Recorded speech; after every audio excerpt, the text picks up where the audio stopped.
আসসালামু আলাইকুম। যদি আজ রাতে আপনার নিঃশ্বাস থেমে যায়, এই ঘর, এই বিছানা, এই পরিচিত মুখগুলো সব রয়ে যাবে, কিন্তু আপনি চলে যাবেন এক অদেখা জগতে। মৃত্যুই কি শেষ, নাকি এটি এক নতুন সফরের শুরু? কবরের অন্ধকারের প্রথম প্রশ্নটি কে করবে? হাসরের ময়দানে কাদের মুখগুলো উজ্জ্বল হবে আর কারা থাকবে আতঙ্কে?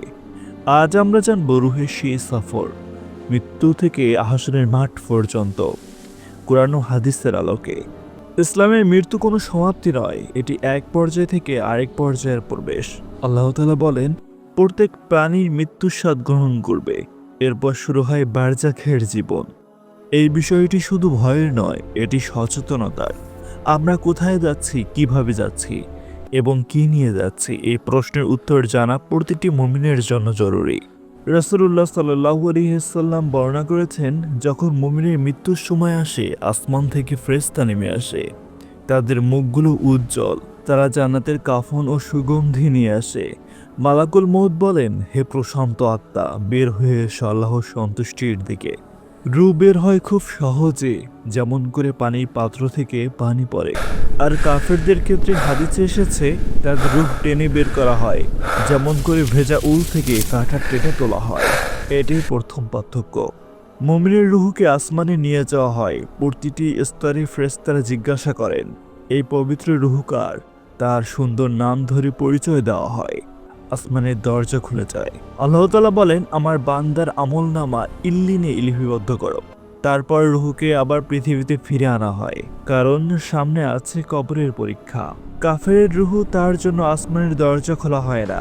কোরআনে স্পষ্ট বলা হয়েছে, তাদের জন্য আসমানের দরজা খোলা হবে না। দুই ফেরেশতা আসেন, মুনকার ও নাকির। প্রশ্ন তিনটি করেন, তোমার রবকে, তোমার দিন কি, তোমার নবীকে? মুমিন দৃঢ় কণ্ঠে বলে, আমার রব আল্লাহ, আমার দিন ইসলাম এবং তিনি মুহাম্মদ সাল্লাল্লাহু আলাইহি ওয়াসাল্লাম। তার কবর প্রশস্ত হয়ে যায়, জান্নাতের জানালা খুলে যায়। কাফের উত্তর দিতে পারে না, কবর সংকীর্ণ হয়, আযাব শুরু হয়। এটি কিয়ামতের আগ পর্যন্ত চলতে থাকে। তারপর একদিন সব শেষ হয়ে যাবে। ইসরাফিল আলাইহিসসালাম সিংহায় ফুঁক দেবেন। কোরআনে বলা হয়েছে, সবকিছুই ধ্বংস হবে। দ্বিতীয় ফুঁকে সবাই উঠে দাঁড়াবে কবর থেকে। মাটি ফেটে মানুষ বের হবে। হাসরের ময়দান হবে দীর্ঘ, সূর্য খুব কাছে, মানুষ ঘামে ডুবে যাবে। কারো ঘাম গোড়ালি পর্যন্ত, কারো বুক পর্যন্ত। আজ হিসাবের দিন। আমলনামা হাতে দেওয়া হবে। যার ডান হাতে দেওয়া হবে, সে আনন্দে বলবে, এসো আমার আমলনামা পড়ো। আর যার বাম হাতে, সে আফসোস করবে। মিজানে আমল ওজন হবে। একটি ছোট্ট সৎ কাজও মূল্যবান, একটি গোপন পাপও লুকানো থাকবে না। তারপর সেতু, অর্থাৎ সিরাত, জাহান্নামের উপর সূক্ষ্ম সেতু। কেউ বিদ্যুতের গতিতে পার হবে, কেউ পড়ে যাবে আগুনে। হ্যাঁ, এটাই চূড়ান্ত পরিণতি। রুহের সফর অনিবার্য। মৃত্যু নিশ্চিন্ত, কবরের প্রশ্ন নিশ্চিত, হাসরের হিসাব নিশ্চিত।